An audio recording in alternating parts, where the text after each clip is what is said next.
Hey, good evening, everyone. Good evening. I'm Dave. Thanks for stopping by. It is that time of the day again. That's right. It's time for Let's Have a Chat.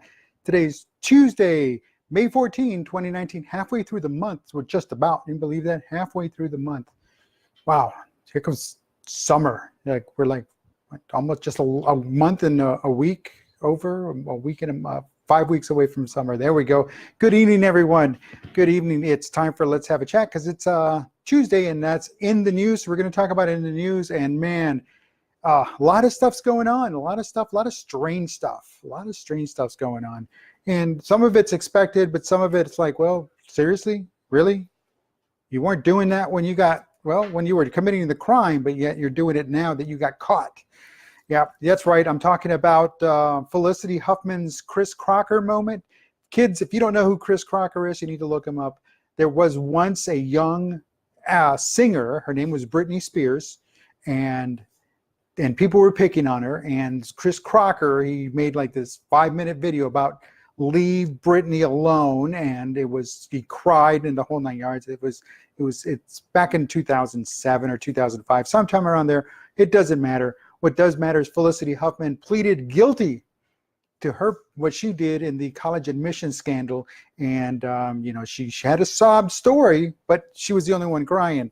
Apparently, it took quite a while for her to regain her composure. It's because as an actress, you got to make sure you play it up. You're going for the Oscar.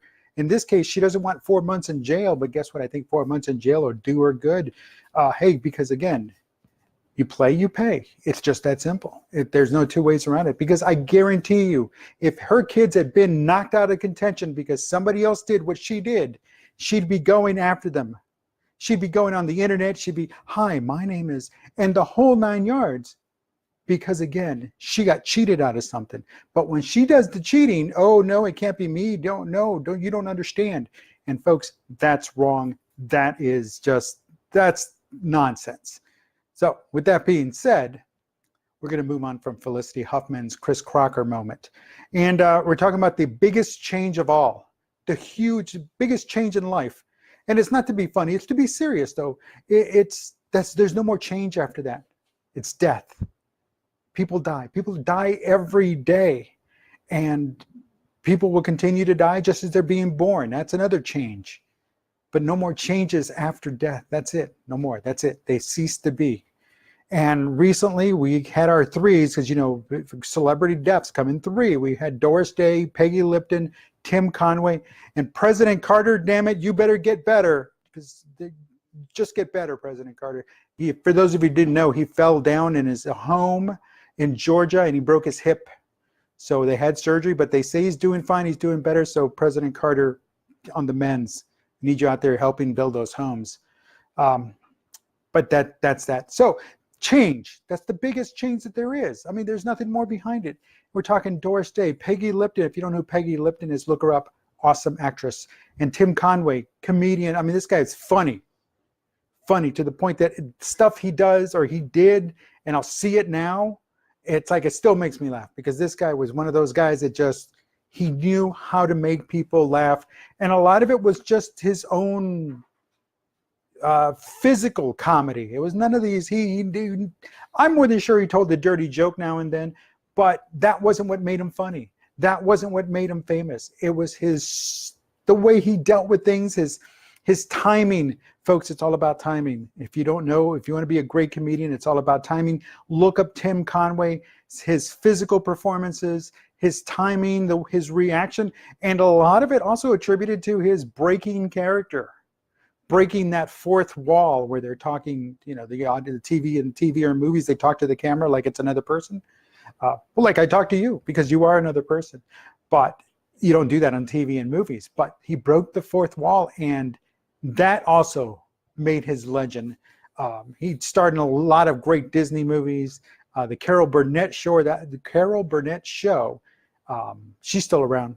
Keep kicking there, Carol. And but he's gone now. Doris Day, great actress.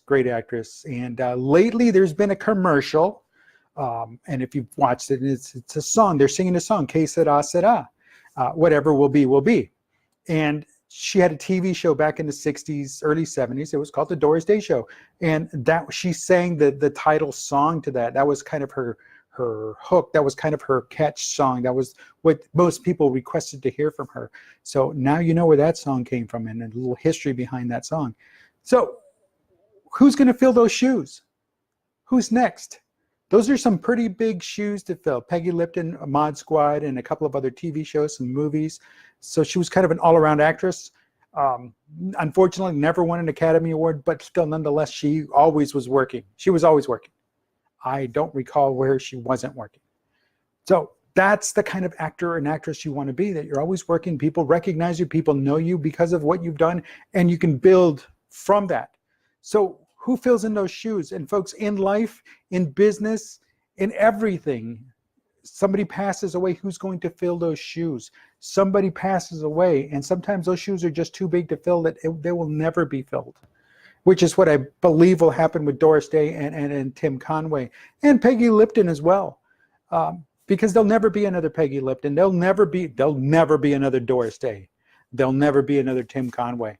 And that type of comedian, that type of songstress. And she also started movies, but she's not the Lady Gaga of her day. Lady Gaga is today, but I'm not going to even could say that, oh, well, she'll fill the gap and get a couple more movies under her. No, that ship has sailed. That ship has sailed.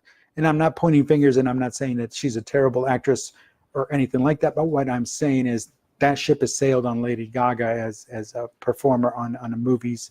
And so, I mean, kudos to her. Great stuff she's done. But moving forward, in business or in your personal life, somebody passes away, there's some serious shoes to fill. I know I was devastated when my grandfather passed away. I was floored. And because he was my hero, he still is.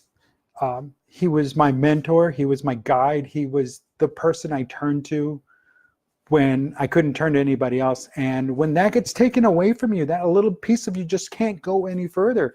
But you also have to adapt, you have to overcome, and you have to keep going forward.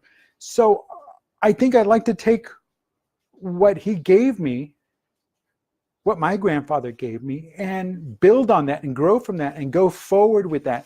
And as a parent, as somebody that people look up to and turn to, you want to be there. You want to be able to carry on something that somebody else has given you, because that's the sign of a true leader.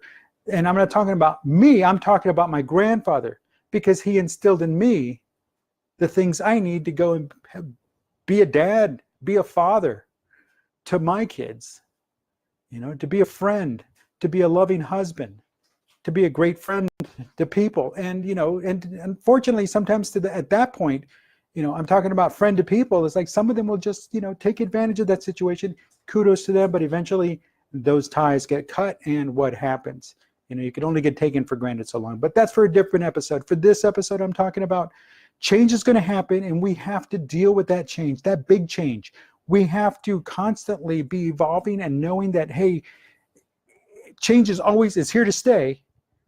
And we have to continue to roll with those punches. And I think that the death of a celebrity kind of helps root it and bring it back to the ground, put our feet back on the ground, because it shows us that, hey, even the great ones have to go. And my grandfather was one of the great ones, and he left too soon. And, but again, I kind of like to think that when I look at my kids, I see a little bit of my grandfather in them. And all of their grandparents or great grandparents, I like to see them in it. And those are pretty cool things. But I also like to know that, hey, I'm doing my part, my wife's doing her part, and my in-laws are doing their part. My parent is doing her part to kind of just instill in my kids what the past and those shoes that were left empty when they left now have to fill. And then we're talking about my kids' great-grandparents and great-great-grandparents and so on and so on. So that being said, a little deep today, but hey, sometimes we got to go deep and remember the past so we can go forward into the future. So rest in peace, Doris Day, Peggy Lipton, and Tim Conway. Keep making me smile. I'll watch you on I'll watch you on the Carol Burnett show reruns when I can. And everybody else, and my grandfather, I will always love him. And That's just the way it goes. But you know what? You know what else goes? We got to go. We got to keep moving forward. So let's keep moving forward. Let's have a great evening. Let's make the best of tonight and make it even better tomorrow because, hey, we have to. That's what we have. So until then, I will talk to you tomorrow. And tomorrow it's Walking Leader Wednesday. So we'll talk a little bit out of my book, The Walking Leader. In the meantime, have a great evening. I'll talk to you real soon.